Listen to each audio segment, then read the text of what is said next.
refugees from Congo. I think some other countries where they know Kiswahili who are in business. Yeah. I want you to tell it in your language, Kiswahili. What word of advice do you have for them? Endelea mbele. Like, you have to keep moving. Cause shida ziko kila saa, kila kwa utafika kuko shida. Lakini ifo unakuwa na roho ya kusema ilfo nifike pale. Right? Ilfo nifike pale. So endelea mbele malgré shida, malgré bitu binakatala, endelea also na kukuwa na imani kia bitu vitafanyika. Yeah. So in English, I was saying you need to keep moving forward. I think that's my mantra. Like, let's keep it moving. Let's keep it moving.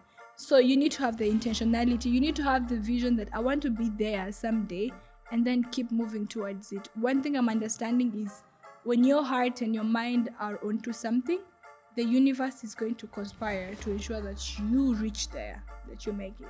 Yeah.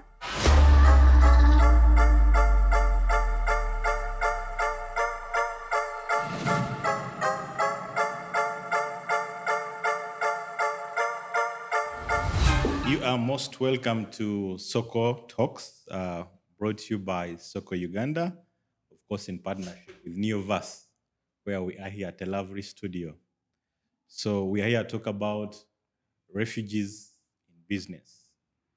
So what does it mean to be a refugee? What does it mean to have a business in Uganda?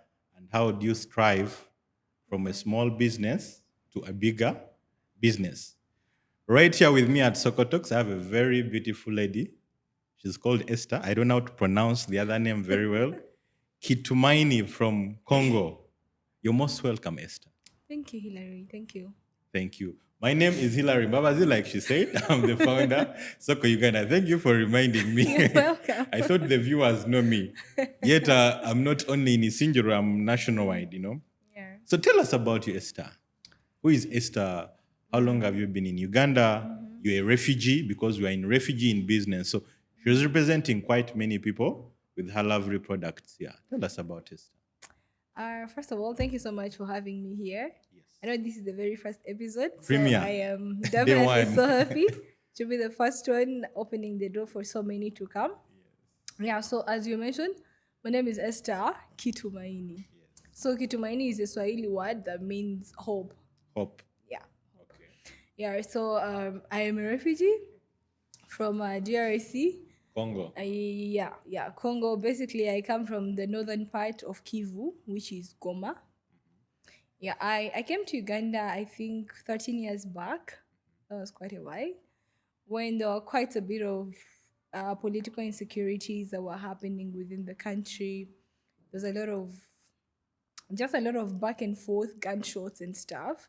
And my family had to, find a safe space to come in. And actually, we didn't say we were coming to Uganda because by then I was so young. So I was just being led like a sheep, like we're going this side, let's go. So Yeah. your parents chose Uganda. I don't know if they chose Uganda, but definitely Uganda was the closest we Yeah. could get safety in. Yeah.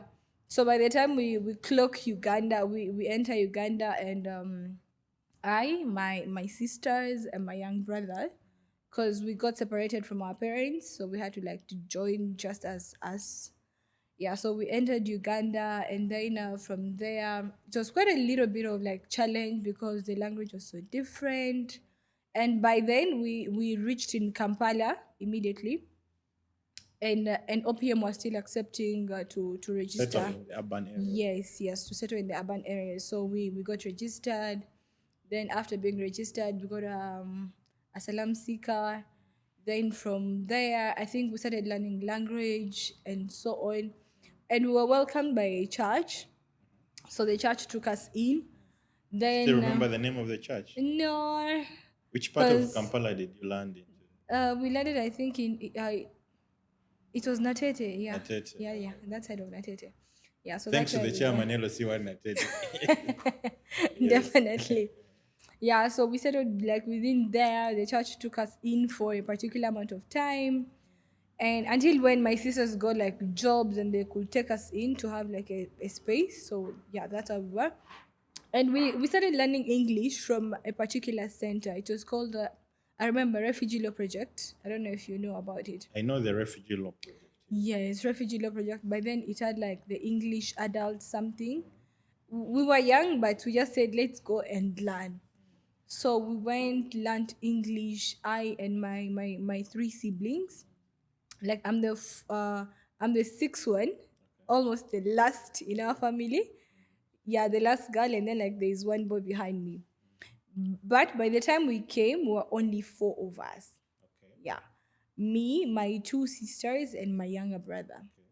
So you could imagine how that life would look like. Like no elder one above you, so it's just you. So to pause you a bit, Yeah.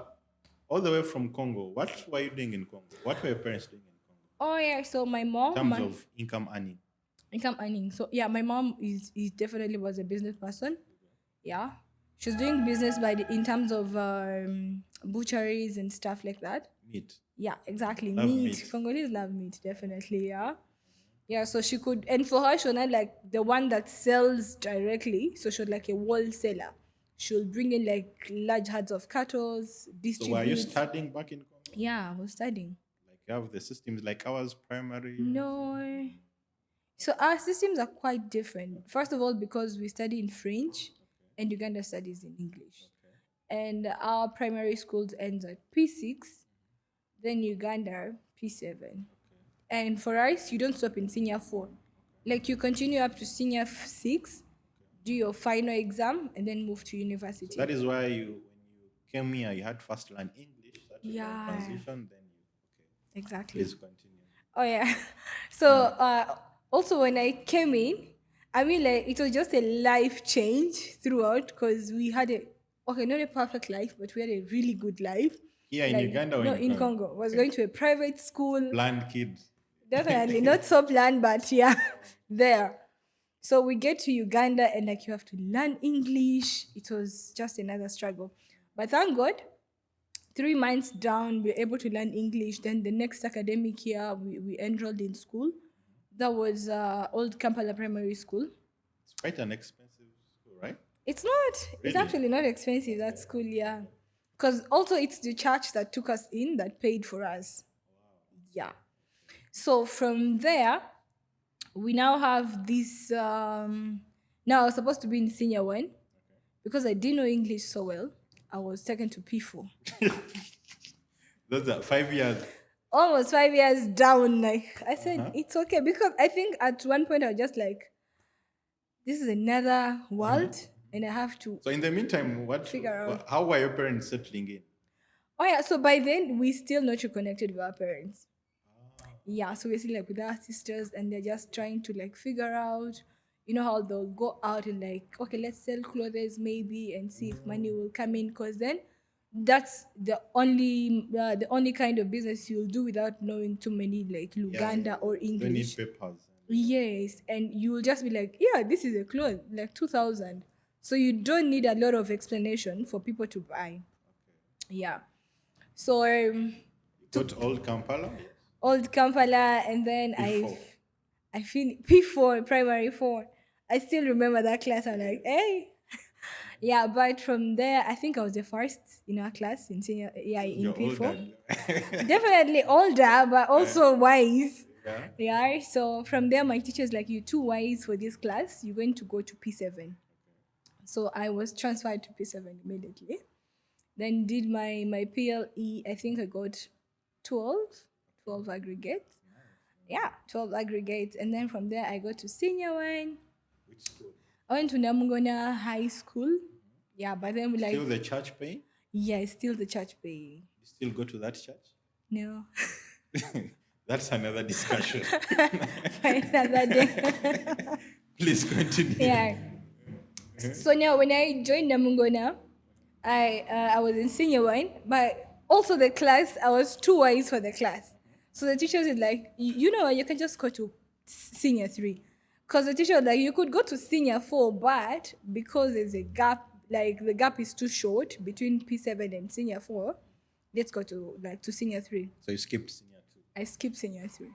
Then in senior 3, I got a world bursary throughout because I was the first in class. Wow. Yeah.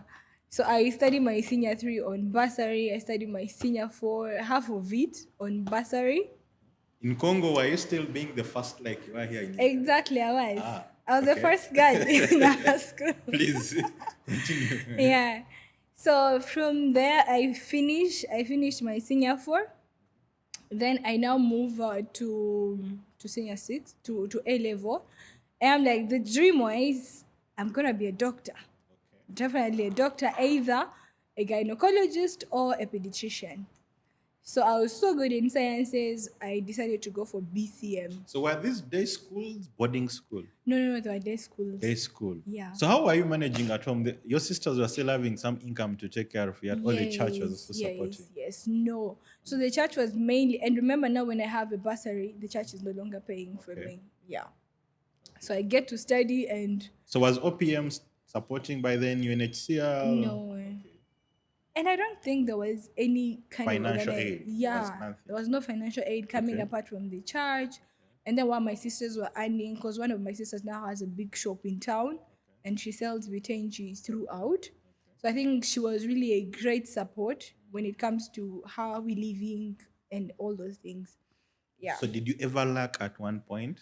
Uh, Maybe school they didn't have the yes, tuition fees was being paid, Mm-hmm. but at one time did you ever lack maybe lunch, maybe books, or you were still planned? God was still I was not planned, but this time it was a little bit legit struggle. Yeah, because I remember we were eating posho at school, but because we're not used to it, we're like, shall not eat. Go to school, don't eat, come back, and you're like so hungry. So now the whole thing became okay. If you're going to be eating lunch at school, at least let me go with something that I can eat, so that during lunchtime I'm not eating like to get satisfied, but I'm eating for let me just eat small to get energy. And then I remember by then we used to have tea, and the tea that we used to have was quite unique until now. We still make it and like talk back about what happened. Yeah, so the tea was made out of soya and milk. So we'll get soya, like soybeans, roast them, mill them, and then mix a little bit of milk powder in. with So sugar. no sugar, no sugar. Sugar is too expensive. Okay. Yeah, no sugar. So we'll take the tea every morning, and then you'll have like bread. By then they were still selling bread of 200 shillings, 300 shillings. I think that like 2016, 2017. I'm not going to ask about your age. Please don't ask. Becoming serious. Yeah. So by the time they were still selling that kind of bread, so we'll not every morning eat tea and bread, tea and bread. So we leave home when there's tea, bread. Just go. If you didn't take, you like pack for breakfast so that you can save up the day and don't eat the portion. So that was it. Of course, lacking was there because I don't remember like having put on brand new clothes every day, because you're like you'll put on brand new, and this one I feel like it's just a story that I'll never forget, because I used to have, I think, 4 Sunday clothes. So this Sunday clothes will be like this one I'll put on this Sunday, and the other Sunday, and the other Sunday. So you're not That allowed makes to. a month. It makes a month, like it's a full month when you're smart throughout. And you'll find that you have those clothes throughout, and they're not even brand new clothes. So we have Esther who wants to be a doctor. The Yeah. dream is to be a doctor. Exactly. Senior 6, did you excel? Did you become the doctor? Are you a doctor now? I'm closer to the dream. Uh-huh. Yeah, not so close, but So at tell least. us, you finished senior 6. What happened? So senior 6, I go to Mengo. Uh-huh. Mengo Senior Really School. went to very good schools. Yes. So I go to Mengo Senior School, and this time around, it's both the church and my sister paying. Yeah, like they're contributing, because I was like, I'm not gonna sit in this school. Like I think for me, my mind was like, I need a bit of diversity. I cannot do A level here and do O level here. Like it's the same people I'm going to Yes. get used to. It's the same kind of teachers I'll get used to. Of course, I respect them, but I need to know what else is outside the world. So I go to Mango, and COVID hits when we were supposed to do our exams for senior 6. So we are the class that did our exams. What combination did you do that? I did BCM, Interesting. biology, chemistry, and math. Yes. So from there, I definitely excelled, got an A in math, pure math. Yeah. And then biology, I remember either a C or a B, something like that. So the issue comes in because now I apply for Pujab. You know how when you're in senior six, like they bring Pujab forms. Courses and the universities that you want Exactly, to like go to. under government. So I'm Okay. like, yeah, I'm gonna apply and I'll pass. So I put medicine and surgery, only to get to the head teacher says, not even the head teacher, I think the deputy or somebody in charge of the career and stuff says, well, if you're not Ugandan, we'll refund you your money because this one is only for Ugandan. The Punjab and government sponsorships are only for Ugandans. So I'm like, yeah, okay. So if you are not a Ugandan, you are not eligible for the government sponsorship. Exactly. Okay. Yeah. Is it still the case now?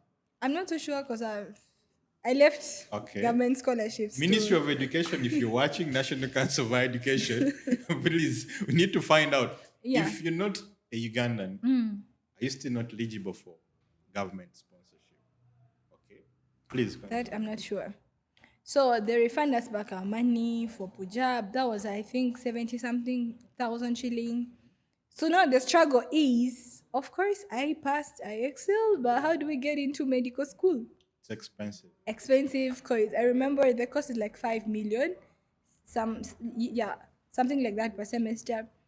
And now the whole issue is how do I become a doctor now? So I said I will not sit at home. I went for Peer Educators Academy. You went to? Peer Educators Okay. Academy. This is a program that is offered by Richer and Uganda. Yes, I know Richard. Yeah, under Humphrey. So I go for Peer Educators Academy, and I think one thing that in my mind wise, I am going to show up and show up so good. So I keep showing up smart every day. And by then we were living in Mengo, and the academy was happening in So what do they do at the academy? What do they teach? What do they what does the academy do? so basically under the academy it's for young people where young people are being trained What do you usually mean by young? Am I young too? Am I as I don't know if you're 36, young. 35 and below? Yeah, Anyway. 35 and below, something like that. So young people mostly like 18 and above. Okay. So you'd go for the program. It's a 1 month academy where you're taken through communication skills, mental health, That practical skill set. practical kind of skills, just knowing how to pass around SRH messages, sexual reproductive health messages.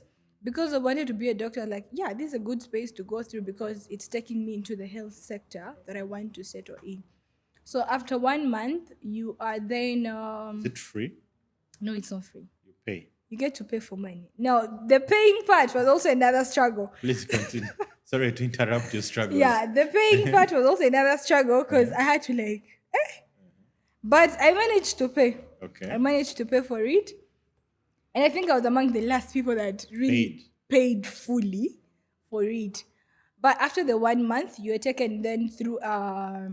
You are posted to a school, a secondary school, where you become the peer educator Okay. of the other ones, like the senior Young ones, adults. senior 2, senior 3. Adolescent stages. Exactly. Where you're talking communication, you're talking Sexual, relationship. reproductive. Yeah, exactly. Those kind of things. And also you're talking meaningful youth participation in policy making and stuff like that.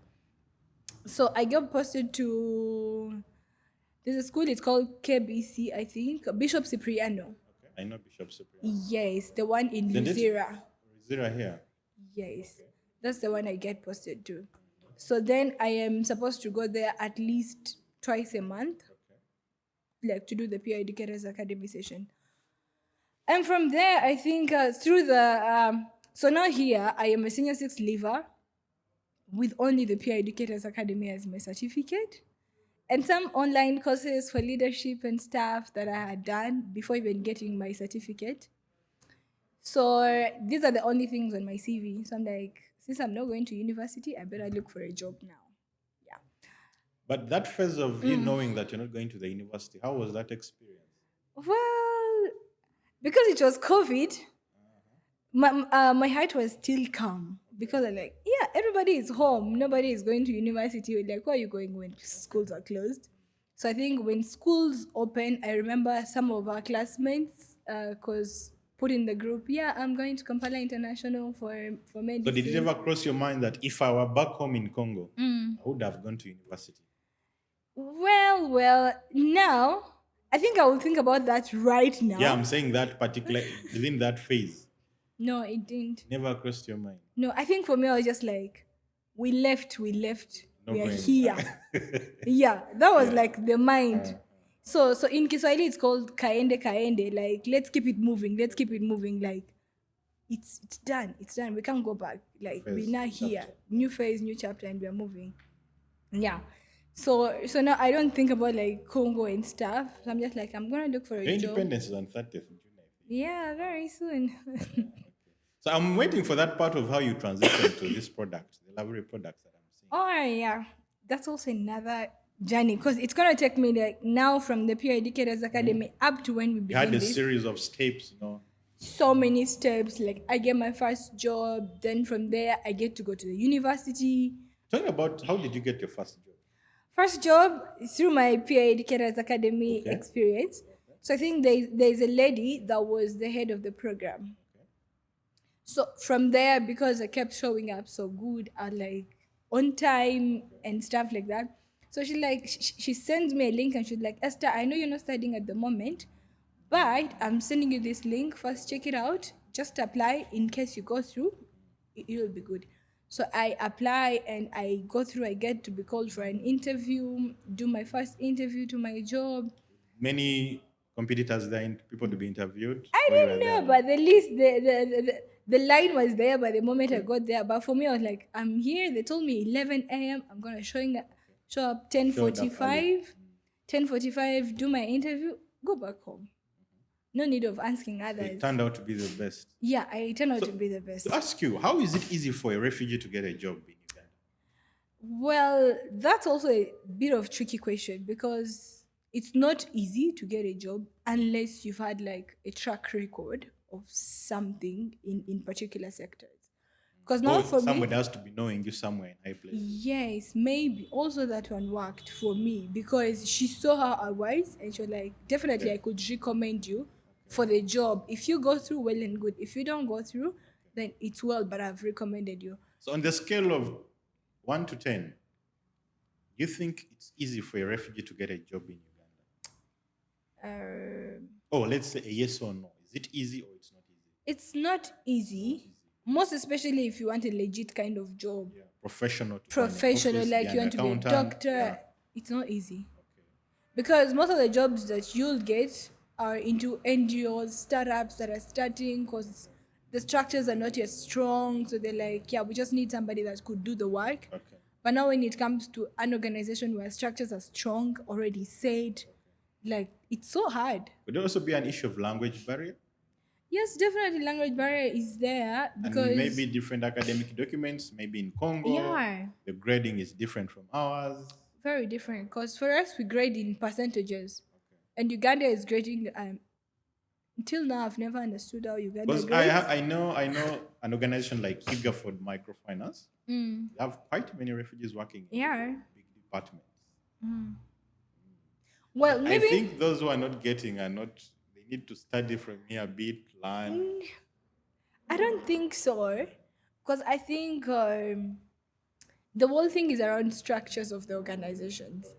If Ugaford, as Ugaford says, we are going to create employment for people in the displacement space, then they're going to put structures in place That that can allows accommodate. exactly Perfect. that welcomes them. I see why you were the best at. Let's talk about this. What's this? Yeah, so that's Because I see you really have interesting stories. yeah. So, why is peanut? How did it come to existence? Tell us about So how it comes into existence, I think 2022, one of my cousins living in the camp lost her baby. lost a baby. Yes. The child was 4 years old. I think the only story we get to hear is the doctor told me to give him greens. Dodo. Exactly. Okay, not even dodo, like just greens. Greens. Greens, like things that are greens. have Grass. blood, all those things, like the increased blood and stuff. So she tells us that the doctor said give him these kind of Greens. things when he was sick. Okay. And later on, when the child passed on, we get to understand that the child was malnourished. The nurse had mentioned mixed food, but ensure greens are there. But because the language was also another like different thing, it became harder for her to even understand which kind of greens to give him. Okay. Right? So now it keeps in my brain So it like was a language barrier that they didn't understand. exactly language barrier, but also failure of the nurse to even give her practical examples. So what I'm learning is that from that incident, your cousin went to a hospital yeah, where there was also a language not barrier. a hospital, a health A center. health center where there was an issue of language barrier. Yeah, So due to the miscommunication, so you believe if there was somebody who knew her language, something would have changed a bit. definitely, I do believe that. I do believe. So that they could really illustrate, tell her exactly what to Yeah. eat. But also if there was somebody to give her practical advices and like ABCD, do this and that and that. Lingala, you speak Lingala in Me, I don't even speak Lingala your because I cousin don't know speaks it. Lingala. Please Yeah, continue. my cousin speaks Kiswahili. So that's the story, and it just sticks at the back of my mind. And then I remember telling my sister, well, most of the people die because of malnutrition, and Africa can feed 60% of the world global population. But, well, it's Africa that is suffering a lot when it comes to malnutrition. So I'm just like, okay, let's see what we can do. So now I have another niece experiencing almost the same thing as my nephew that passed on. So the doctor says, well, she's not sick, just monitor what she's eating. So this is now not a health center. Not a health center. No, this is a world ped clinic, like 5-star. not even 5-star, but well-known Yes. hospital. So the doctor says, like, just monitor what she's eating. She's not really sick. It's just the food she's eating. So now by then I'm already into university and I'm doing public health. uh, and, and through my university we have like courses like health and hygiene, food and hygiene, some kind of courses like that, maternal and child health, nutrition. So I'm just like, okay, I'm gonna leverage on these courses, see what I can do to support her. So I tell the mom, okay, we're gonna try something out because I saw a lot of things around grains that Africa grows that we could use to see.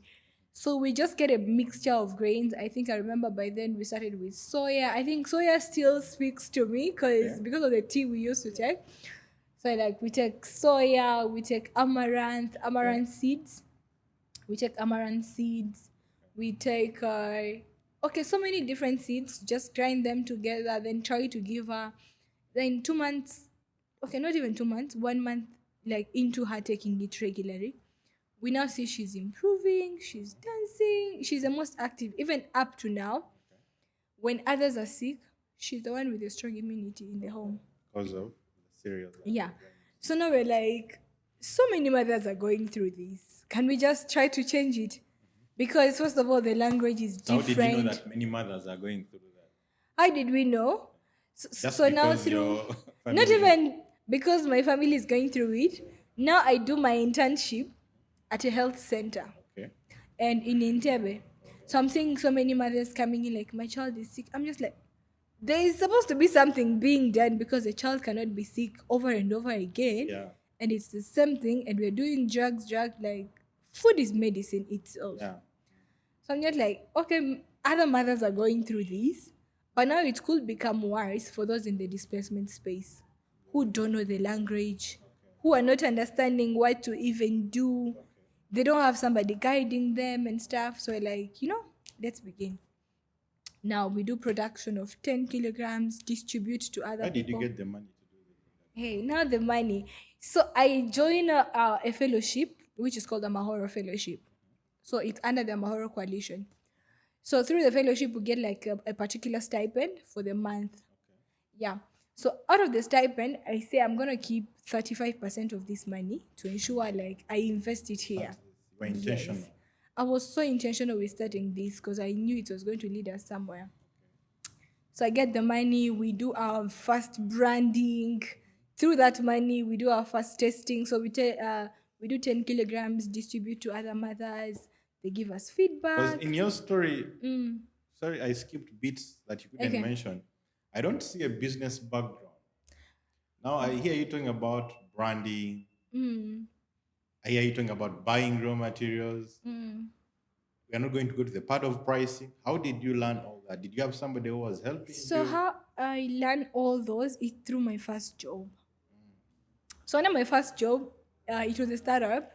So I joined when it was still like at a younger level. So I joined in, and you know how startups could work. Like sometimes you need the people to do particular things, but because money is not enough to employ everybody that will do the skill, you find out that well you were employed to be communications person, but now you're becoming the marketing Yeah, person. yeah. Now you're the operations Yeah. person. Now you are doing the everything. You're just Okay. like kinda, let it go, keep it moving, keep it moving. So that's where I learned all these things. I think my first job really did me so well. Why did you leave? Why did I leave? I think that's more of Wanted to be your own CEO. not even being my own CEO, but I was just like, there is much more. Because remember how I tell you about diversity still at my secondary school? I'm just like, I'm gonna leave. It's the school is good, but they could be better somewhere else. So that's how I live. And you know, like it was not the best, but I was just like, let's see what life could offer. Yeah. And I think from there I had got an advice and somebody told me, make decisions quickly when you're still young. So if it doesn't work, you definitely know this was not it. So like if I'm thinking about it, I should be acting on it. And then I shouldn't be in the middle of like, let me still keep my job because it gives me money every month and then be here. So just like I'm gonna dive in. If it doesn't work, I'll get another job and keep moving. So I've interacted with quite many refugees in business. I visit many. Yeah. One of the challenges that they face is capital. They have the idea, they have the concept, but transition into the practicability to Yeah. have a product like this is very hard. So I was trying to figure out why it seemed to be possible for you and why is it hard for many? Is it the issue of the character of a person, or for you you're more resilient, or there was support that you got? You told me where you got the money from, the stipend. But why is that it's so hard for many? You've seen them, many Yeah, I've refugees seen. who would want to have this packaging. Why is that it's a bit hard for them? Well, that's a very profound question, to be honest. Because we are different human beings with different characters, different mindset. I think for me, one thing that keeps me moving, I've told you, like when we left, the whole story was we are here. What can we do here? Like there's nothing as going back. And because of that kind of mindset, there was no day I went knocking on an NGO's door, like, Begging. GIS, whatever, begging for money. No, I didn't do that. Because that's like, and because of my faith, I want to say because of my faith, like I understood some point you've got to step out of the known and just have the faith that things are gonna work out. So that's the message you're giving a refugee in business. Yeah? Yes, definitely. I think faith should be number one when you're starting a business. Because when we made this, we didn't even know we'll get here right now, right? But also the other thing is the intentionality around what you want to do. Sometimes we join businesses and like, let me do it for the sake of doing. But for me, I was too intentional. Like, I am going to stand out and we're going to do exceptional things. At first, everybody was like, you can just put the porridge in Cavera and put a Yeah. sticker. I'm like, no, we're not I need mine doing. to be better. No, Yeah. we're not. Like, I was like, we're not doing mediocre things. We're going to do exceptional things. One that can stand on an international market, and people will say, yeah, made by a refugee, but it's on international market. So it's just around the intentionality of doing things. Like, what do you want to do? Plus, also when you are doing businesses, I've realized this. Most refugees will do like, because like the mindset is, I am going to be resettled, And for so long, we struggled with this mindset. In our family, we're like, we're going to be the shots, and after 3 years, we'll be in Canada.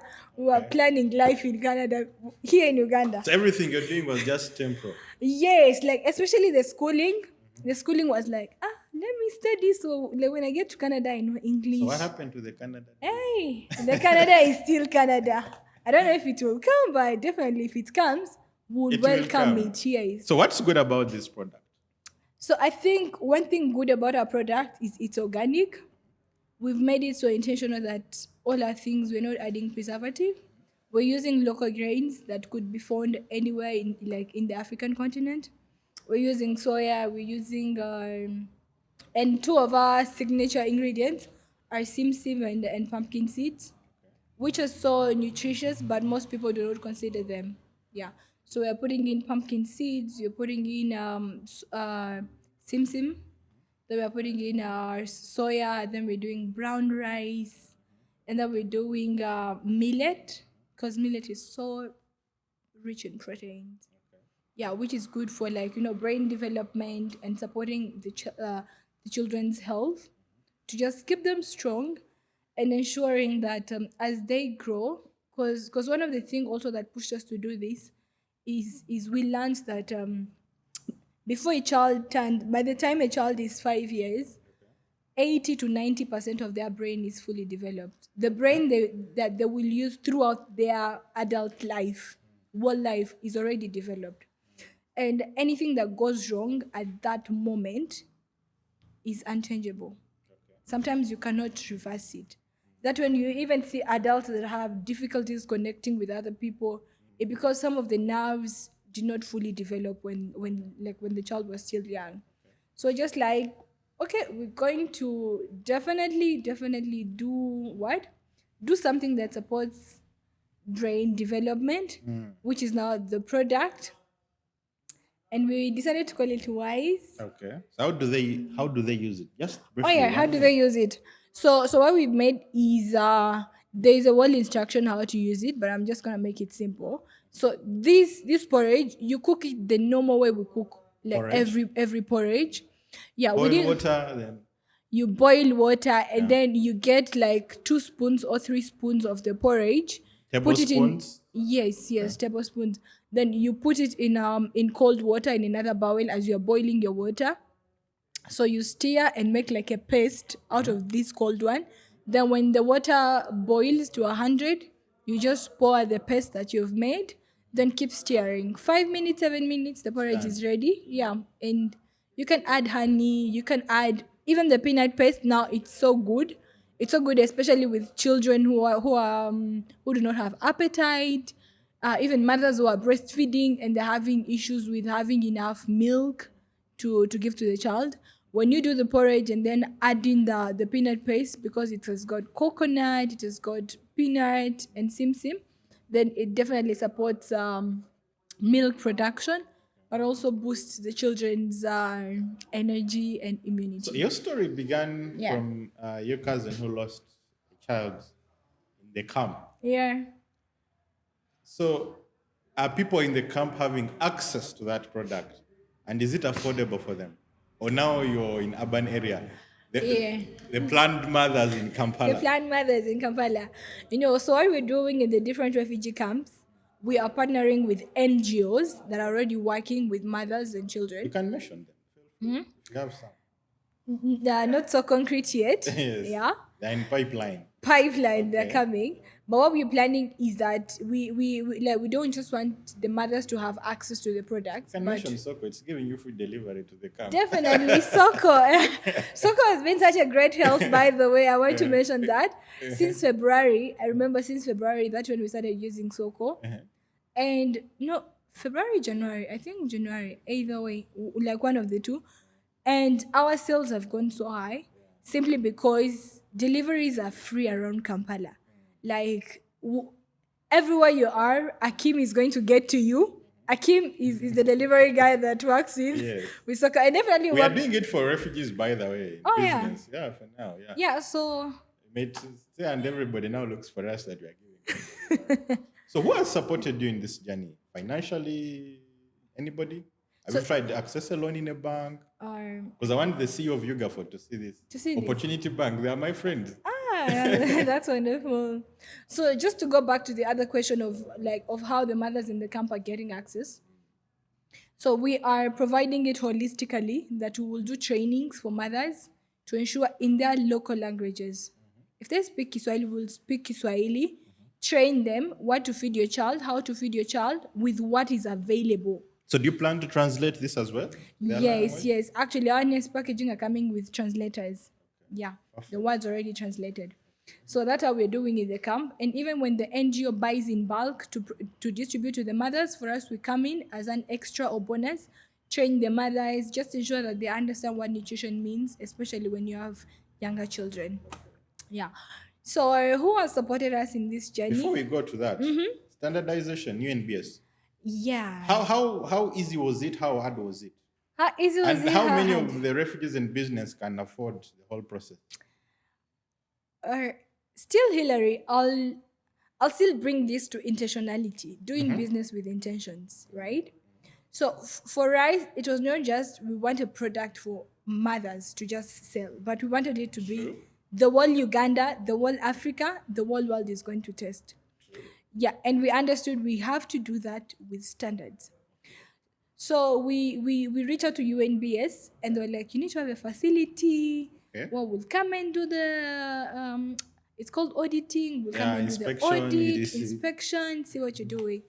So there's a lady, she's called Chikazi. She has products which are called Chikazi millet. The flour, the chikazi flour, millet flour. Yeah, I know her. She's called Grace. Yeah. So I reached out to Grace.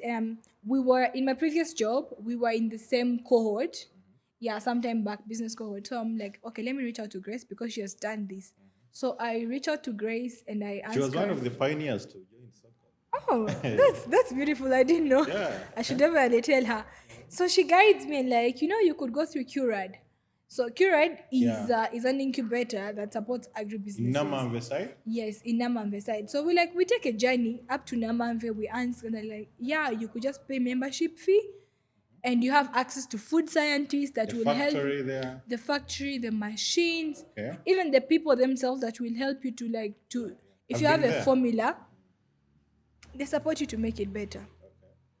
So through Curad, we now have a facility that we could get the UNBS from. So still Curad goes ahead and do for us all the applications. There's no day I sat on my laptop and I'm like, I'm doing UNBS Only certificate. applications minus the fee. Minus the fee. So the Okay. fee is a different story because now Curad does all applications, handles all facility things, Okay. production things. And for us, we just have to pay the fee. How much was it? Average, I'll say around 800, 900. All the 1,000 products, fee. one product. One product. So how many products did you certify? One product. Because by then we only had the composite flour. So do you think it is fair for a refugee who has been displaced from Sudan, South Sudan, Congo, and they're having this micro business? They only get 40,000 a week. Do you think 800,000 is fair enough for them? UNBS is watching this.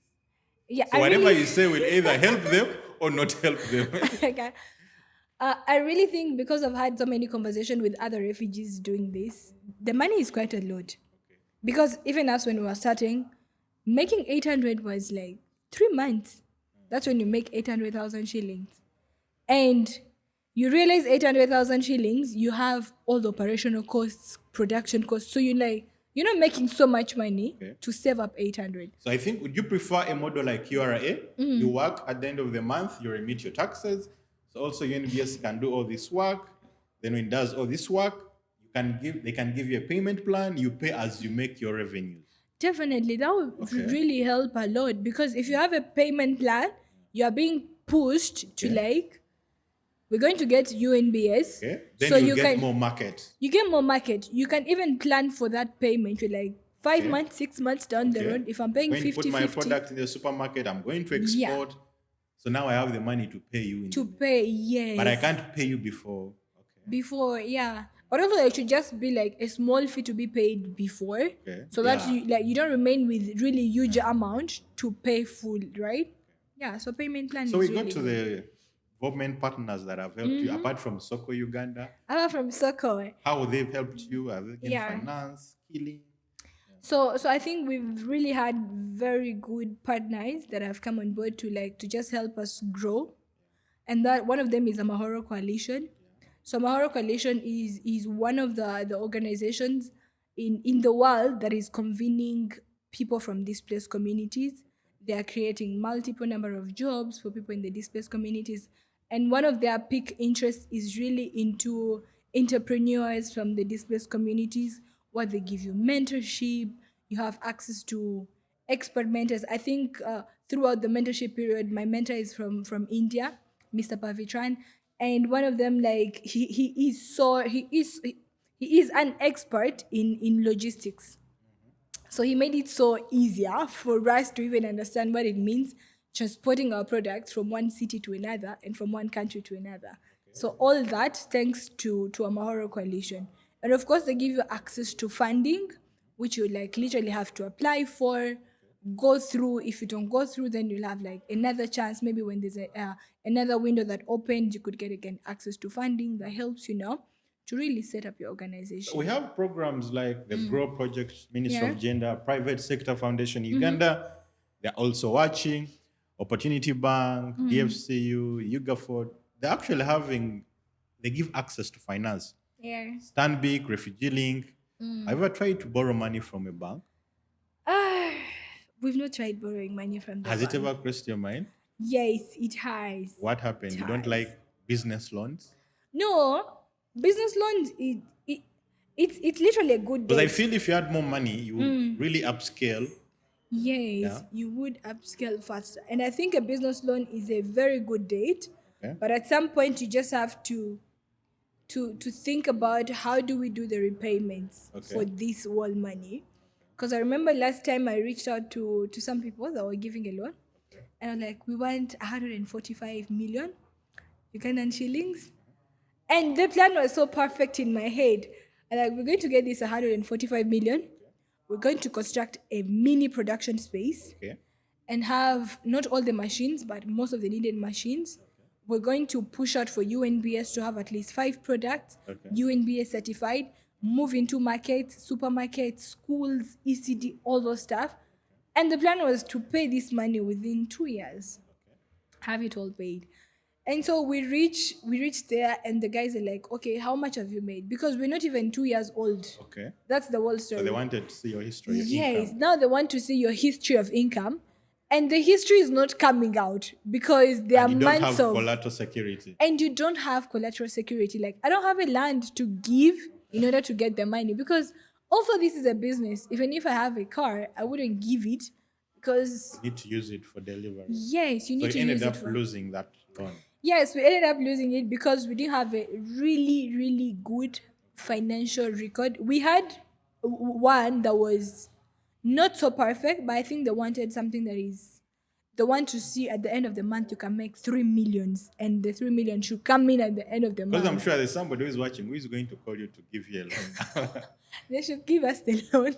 Yeah. So Yes. Esther, as we wind up because of limited time, would love to Yeah. do this all the time, but due to time, Yeah, I wish we had time. definitely. So, like I said, at Soko Uganda, we are a marketplace. We promote products that are made locally here. So, all viewers who are wondering what we are doing here, it's one market, one story. We believe that each product that comes out there is a story behind it. I usually tell people that if you buy a product made by a refugee, you're actually helping 5, 10 people behind there. Yeah, Somebody definitely. who was forcefully displaced, they would have been much better if they're at their home, but they are here. And also to highlight that when you look at, for example, this product, it is as much as better as competitive like any other product you find Yeah, on the market. on the market. So there shouldn't be a hesitation like, if this product is made by a refugee, then it really shouldn't be. I've tried this out myself. My wife has tried this That's very nice. with my baby. Yes, yes. Yeah, I same. remember I finished the jug myself on bread. So we are Soko Uganda, and this program is called Soko Talks, and we are working it with partnership with Neoverse. I don't know if they got it from the Bible, where we come and tell stories, get inspiration talks with refugee, business, owners. And it's going to be showcasing every Saturday at 2 p.m. So to hear what you do, to see what people do, and to create more awareness of what we do. So how can they find your product, and what is that last word that you'd want to share to three categories? I repeat, where can we find your product? The phone number that you're going to give us that they'll also find on the screen. The one that won't change. There are people who watch this video after 20 years. Yeah. Then secondly, what is that word that you're going to give to these three categories, or recommendations, or message?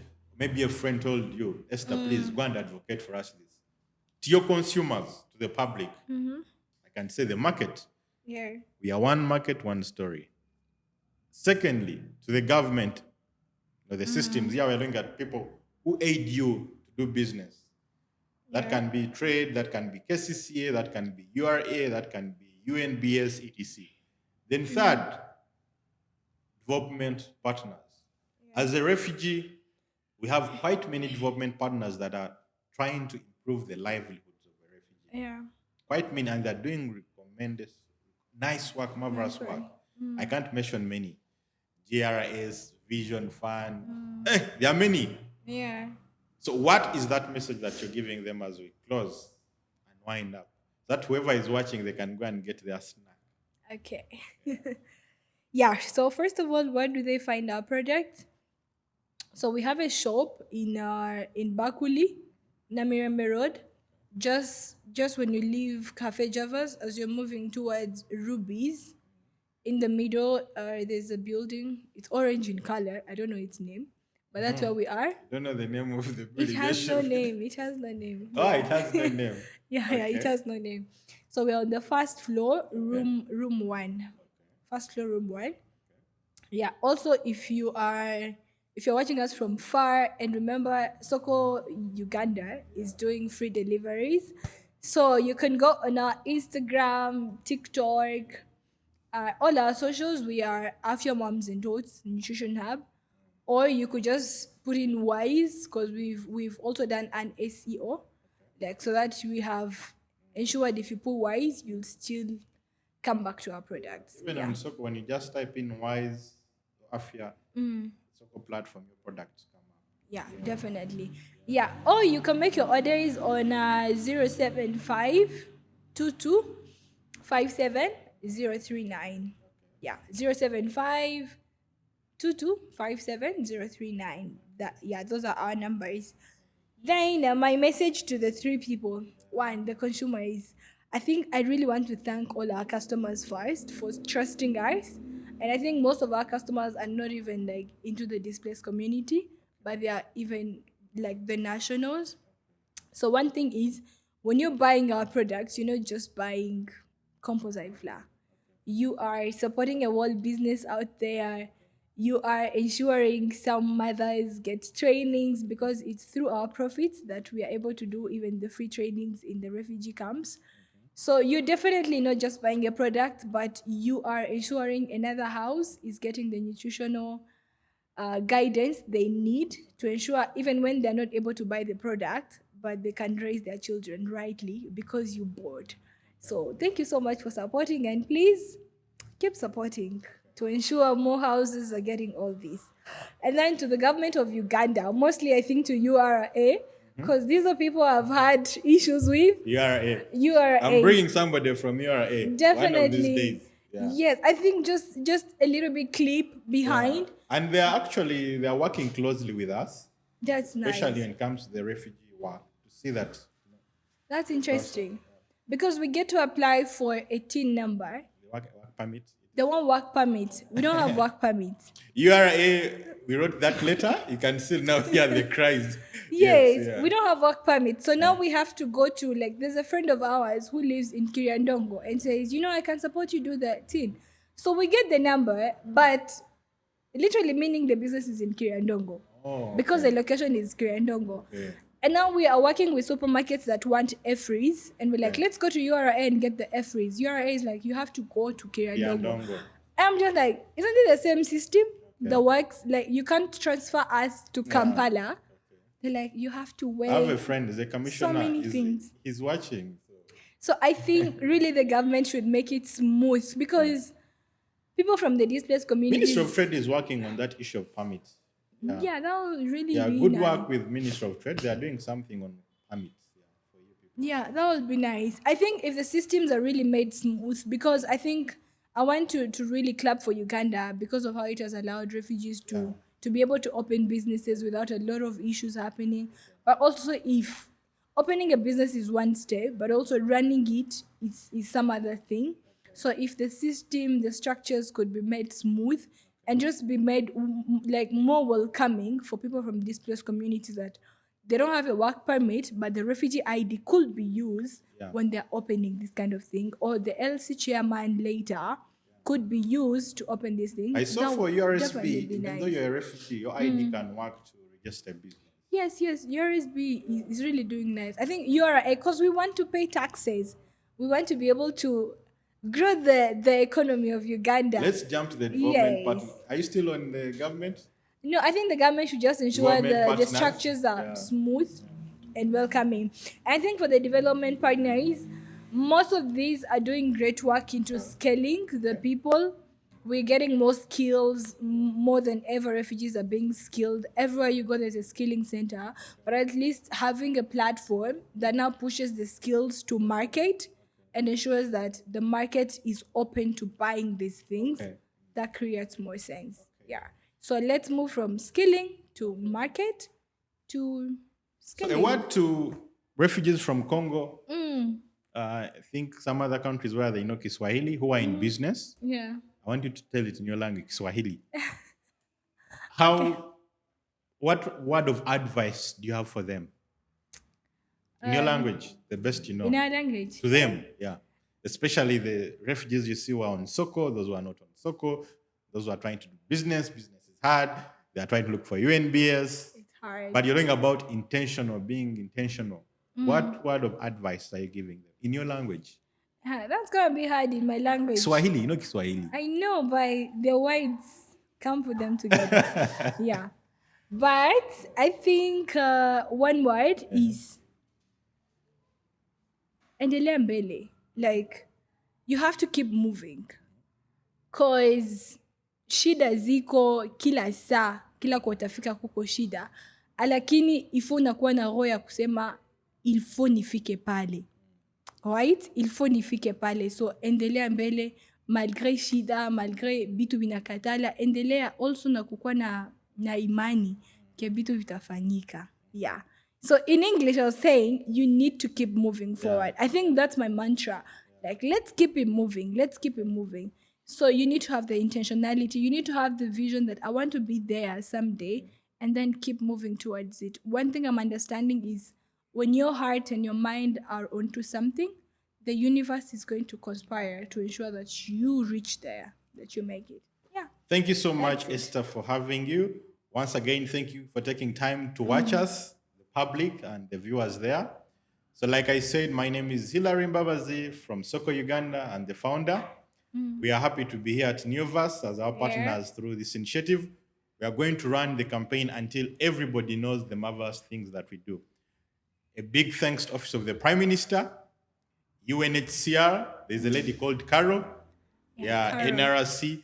So we have an exhibition coming up the 3rd and 5th of September, where we shall have a conference and dialogue. So inviting the public to come and see these marvelous products that are made by refugees and the host community. So once again, we are Soko Uganda. Buy Uganda, build Uganda. See you next Saturday. Cheers.